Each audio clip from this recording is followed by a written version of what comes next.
DW Africa Link. It's great to just be yourself, isn't it? But for some people, expressing their identity is becoming more of a luxury rather than a human right. It's becoming increasingly difficult for LGBTQ communities across West Africa as countries tighten laws that criminalize identity and expression. In Senegal, lawmakers have passed a bill that doubles prison terms for same-sex relations to 10 years. It goes further by criminalizing queer identity itself. In Ghana, Parliament has revived the Human Sexual Rights and Family Values Bill. Both presidents are expected to sign the bills into law. So how are queer people navigating these realities, and how are their families coping? That's what we're exploring next. I'm Lucy Riley, and this is Africa Link, the podcast that brings you the stories that matter. Africa Link, every weekday here on DW. Senegal's parliament has overwhelmingly approved a bill that increases prison terms for same-sex relations and introduces new penalties targeting LGBTQ expression. It now awaits presidential assent. It's a similar situation in Ghana, where a revived bill seeks to criminalize LGBTQ identity itself and impose penalties for support or advocacy. Now, these actions reflect broader public approval, but do they signal a deeper shift in the region's human rights landscape? To help us unpack this, we're joined by DW's Sankule Janko in Dakar, Angel Maxine, Ghana's first openly transgender musician, and her mother, Reverend Faustina Araba Forson. Welcome to all of you. Sankule, let's begin with you in Senegal. Walk us through what this bill contains and what it would mean in practical terms for LGBTQ plus people if it becomes law. Well, thank you for having me. Once again, as you're aware, the Senegalese National Assembly passed a new law, increasing penalties for same-sex relations. What this law means is that if it's turned into a law, the bill was adopted, first of all, overwhelmingly with over 135 votes in favor and no opposition. This event actually took place last Wednesday at the Senegalese National Assembly in Dakar. Now it awaits approval of President Bassirou Diomaye Faye. But under this new law, it will interest you to know that the maximum prison sentence for same-sex acts has been doubled from 5 years to 10 years. And fines have also increased significantly, now reaching up to 10 million CFA francs, which is equivalent to around $18,000. It has gone beyond that because the legislation also goes further by criminalizing the promotion or support of homosexuality, including funding or even advocacy. In addition to that, also, it removes any judicial flexibility, meaning judges cannot issue suspended sentences or reduce penalties below minimum. So if a person is found guilty, the judge has no other way just to, put it as the law states. This law is built also on existing law, which already penalize what it describes as acts of or acts against nature. There was already a law that was enacted in 1966. This new law, which was passed last Wednesday, has just come to empower or to even make it severe, to say the least. Yes. And just to be clear for our listeners, this bill has been passed by Parliament, but it has not yet been signed by the president. Is that correct? Yes. Interestingly, according to the Senegalese law, if a bill is passed by Parliament, there is a grace period of 5 days for anybody who wants to challenge this bill. They could do so at the Constitutional, Council. And then after that, if there is no other challenge, if there is no one challenging this particular bill, it means 5 days after that grace period, between that 5 days and additional 5 days, the president must sign this bill. So which means this bill was passed last Wednesday, and it is Wednesday today. It has passed the grace period of 6 days. So that means from yesterday on or from today onwards to any other day, in the next 5 days, the president must, according to the law, must sign this bill to be enacted as law. Is there any realistic scenario where this bill does not become law, Sankule, what are the legal or political pathways here before the president signs it? First of all, there have been reactions. I mean, it will interest you to know that majority of Senegalese, so many Senegalese people have actually welcomed this new bill, saying that it is intended to preserve the country's cultural values. Perhaps they have similar or aligned views with the government or the authorities who actually passed the bill. But again, supporters are urging the president to even sign this bill into law as soon as possible. However, as expected, Human Rights Watch is one of the organizations, international organizations, and some human rights organizations have condemned the legislation. Again, several Senegalese local NGOs who are opposing this move are reluctant to speak, fearing public backlash. But one particular person has taken an exception. His name is Ousseynou Nar Gueye. He believed to be based abroad. Senegalese, of course, is the founder of Track Hebo and president of Option Nouvelle Generation. He wrote an article where he criticized the bill and published by SendWeb. He stated that the law represents a worrying threshold, arguing that under the pretext of protecting national values, it undermines rule of law, contradicts the constitution, and even went on to say that it risks fueling a witch hunt that could threaten cohesion. So the likelihood of this law not being enacted into law is very, very slim. One would have thought that, let's say, during the lobbyists could have lobbied to say, okay, let them not allow it to go to that stage where it has. But before, let's say, the debate period, or even during the drafting of this bill, that's where perhaps influences could have been made. But now that it has reached this point, there is a lot at stake. The government wouldn't want to do anything that the public will see them otherwise. So it is, I must say, it is too little, too late for anything to be done regarding, let's say, retracting this law or not having it being enacted into law. Well, I'd like to loop you in on this, Angel Maxine. Before we talk about the current climate, can you take us back to your early years? What was it like growing up and soon realizing your gender identity in a society that often doesn't have the language or even the acceptance for LGBTQ plus people? For me, growing up, I've always felt that I have always known that I was different. And even before I even know the language to describe myself. I had always known that there was something very, different about me. And I felt disconnected, with myself and with the society because, in our African society, this is where there's rigid rules of expressions. They expect you to be a certain way because this is how society has created it, like this is how it has to be for them. So it was very, quite difficult for me expressing myself. And also people will bully you and harass you and force you to be the gender they think that is assigned to you at birth or what they can see. Yeah, so and I had, I had so much isolation. There was so much isolation, and it was just a gradual awakening, with mixed fear and courage. And I understood that being authentic would cost me acceptance, my safety, it would cost me opportunities, and also denying myself would even be more painful. So growing up, it was a battle where you can't find anybody to look up to, when you can't find any voice, when you don't have anybody to speak to, when you come from a home where it's a religious home where your parents are both religious leaders and you can't even have certain conversations with them. This is how I will describe growing up and realizing my gender identity. Yeah.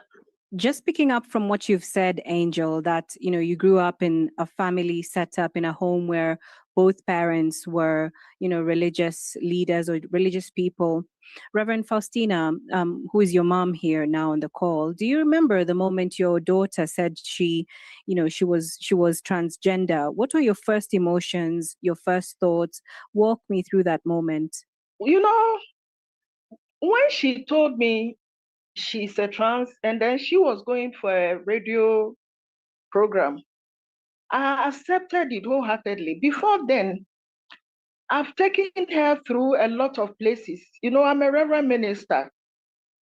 Took her to places to pray. She herself fasted, you know, and she herself, she's a reverend.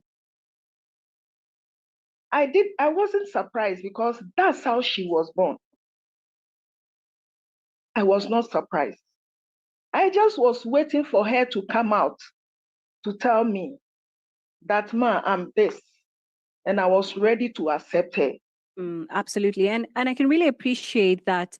You know, you've been very accepting of your daughter. But Reverend, I imagine that for many parents who are in the same situation may find it difficult, you know, to understand. So how exactly would you say was one of the things or ingredients that other parents would need to also understand their children when their children come out to them to explain who they are? As a mother, you should know who your child is. Because your child growing up, you know, you see petty things that shows you that she's different from the others. And so you should know who she is. No, so I knew who my daughter was. But you know, to please society, because I'm a reverend minister, what people will say. So I was trying to do everything to change the narrative, you see. So to me, I wish other parents who understand their children, who accept that they are who they are, everybody and the way God created him or her, and accept whoever God has given to you and take good care of your child. And I just want to bring you in here, Angel. You've become one of the most outspoken transgender voices in Ghana. What drives you to stay visible and vocal, especially now when the risks are increasing? Growing up, I didn't, as I said, it came to a point that I felt that like there are young ones who are there who don't have anybody to speak to, who do not have any role model or anybody to even talk about their issues. So my voice was something that could give people hope. And this is what I kept doing, like, you know, putting myself out there, coming every day, posting every day, giving people hope, talking about issues, you know, telling people, being visible enough for people to know that yes, there are people like that, and I am there to reach out to speak about issues or things that are happening in your society or things that are personally happening to you. So this is why I've been very vocal, and I've been very, you know, very active in my community, always speaking about, you know, the issues that are happening. And also, I will say that one of the things, like me as an artist, was the only way that I could communicate with people where, you know, people cannot, we will not really understand. I use my own experiences to create sounds and to create acts for people to consume, and, you know, give them the hope that this future for tomorrow for them. And I'd like to loop you back in on this, Sankule. You know, earlier on you mentioned that it almost seems as though a lot of people are sort of on the side of wanting this bill to be passed into law. So given how sweeping it actually is it surprising that there hasn't been strong public challenge towards this bill? What options they have? Options well, that would be a difficult one for me to say, really. Probably, I guess one option they could have is if families of members could stand by them and give them the support they want and protect them. I think that's one way, because generally, once people know that you are trans here in Senegal, you'll be isolated. That is if you're lucky, you know, because sometimes people can be very aggressive. In the Gambia, in Senegal, it's very similar. The cultures are more or less the same. So the chances of you having a normal life, it could be very, very difficult, I must say. And what about some of the LGBTQ plus community members in Senegal themselves? I wonder if you have spoken to a few of them and heard what their concerns are, and what they're challenging. What are their challenges at the moment? I've tried to. I've managed. I've tried, Lara, to speak to some of them, but it's been very hard. I must say, I was not able to speak to anybody because at the moment, some people don't even want to show their identity. As you're aware, recently the authorities have made a lot of arrests, in Senegal, including some high-profile, media personnel and other, in the banking sector here and there. So at this point in time, people are even trying to hide their identity. Even if one is a transgender, the least you want to do is for people to know who you truly are. So it's been difficult to find anyone to talk to because people feel it is safer to keep their identities to themselves. Understandably so. Let me come back to you, Reverend Faustina.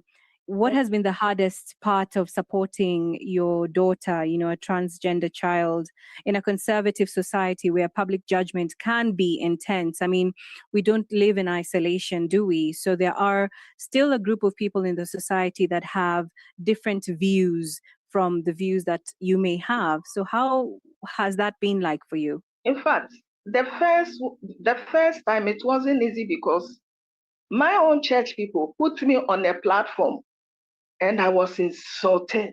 Hey, it's not an easy thing. Hey, it affected me so much.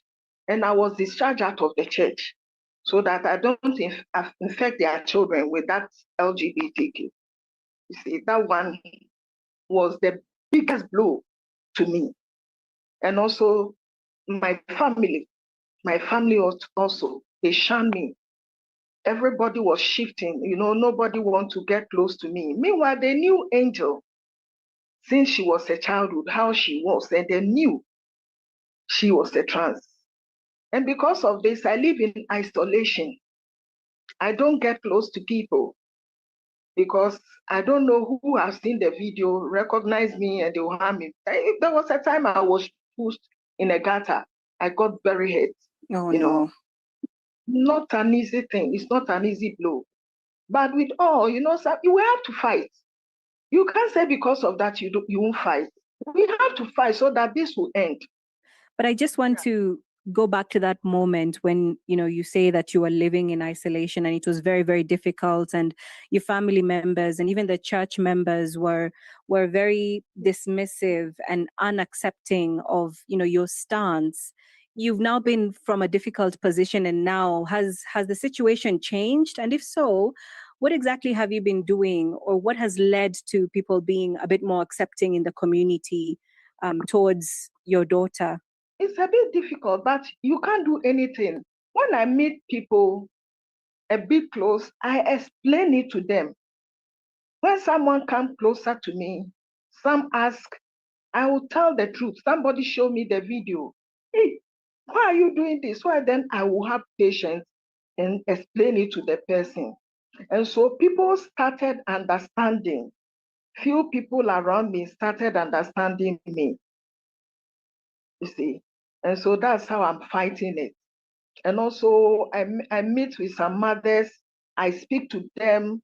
It's difficult for them because of the stigma. What people would, the society, how society will judge them, and their church, their religion. Right. Angel, I want to get back to you on this. What is one thing you wish Ghanaians and Africans more broadly understood about transgender people that feels most urgently misunderstood? I just want people to understand that transgender people, we are not foreign. We are not a foreign idea, and we are not a threat to culture. We are not criminals. We have existed within African societies. We have been there. We have been with them. There are societies in Ghana where we come from where you can see visible trans women living. They are there, and we have been part. We are humans. We have dreams. We have families. We have talent. We are just like everyone else, and this is what I want people to understand. And also, being a transgender is not about rejecting my culture.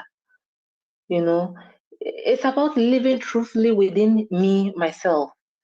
respecting our humanity does not take anything away from others. It simply allows us to just live with dignity. And this is what I would really want, I would like Africans to understand about transgender people. With similar laws actually emerging in countries like Uganda, Burkina Faso, Mali, and how much of what we're seeing in Senegal is part of a wider regional trend? And what does it mean for LGBTQ plus communities across West Africa? Well, the trend, it's quite interesting because we've seen, like you mentioned Uganda a lot, but mind you, is a similar thing in Burkina Faso. Last year, they've passed a similar law. And in Ghana, of course, the debate is on at the moment. In the Gambia, just last week, I think 2 people, was it last week or early this week? 2 people were sentenced to, 5 years imprisonment for gay activities, and they've been found guilty. So the trend, you could see that it's really, it's a continuing. West Africa particularly is very strong, and Senegal is not an exception. I think the society, the people are really, really not receptive of anything that they perceived not being African culture or per se. Angel, let me finish then with you. In moments of fear or uncertainty, like what we're seeing in Senegal, what anchors you? What keeps you going even when the environment feels hostile? My community keeps me going. Yeah, my community keeps me going. Knowing that there are still people there who are living their lives keeps me going. Knowing that they are hearing our voice, they are just intentionally pretending they are not hearing it, keeps me going. Makes me believe that it will get to a point where people will begin to understand the community. Because I remember a few years ago, it wasn't like this. Nobody even wanted to mention the name gay or lesbian or trans. Trans people weren't visible. But now we have visible trans women living in Ghana. We have visible gay people who are also living in Ghana. Even though it's dangerous, they still find a way to continue to live. And this gives me hope that in future, maybe something could really change. Thank you all for your insights. You've been hearing from DW Sankule Janko in Dakar, Ghanaian musician Angel Maxine and her mother, Reverend Faustina Araba Forson. Senegal's bill now awaits the president's decision, but that hasn't stopped ordinary citizens from weighing in. Yeah, I think it's a very good decision taken by the government because homosexuality is not like accepting it here in the country is not our values in Senegal.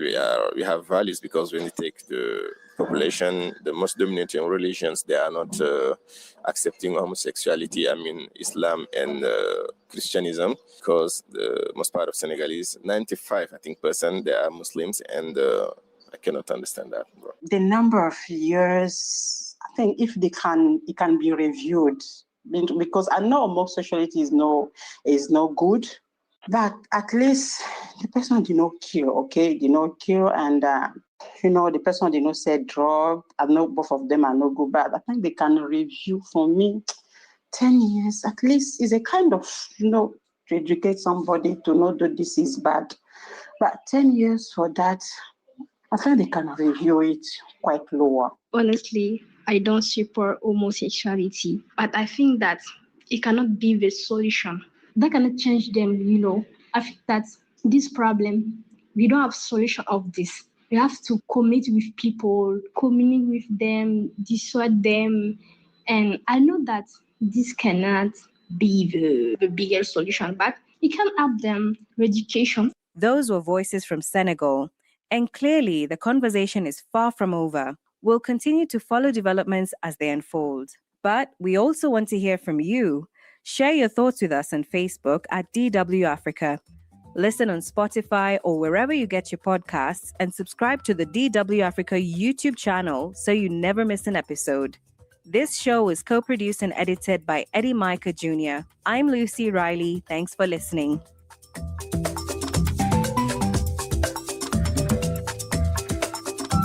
DW, made for mind.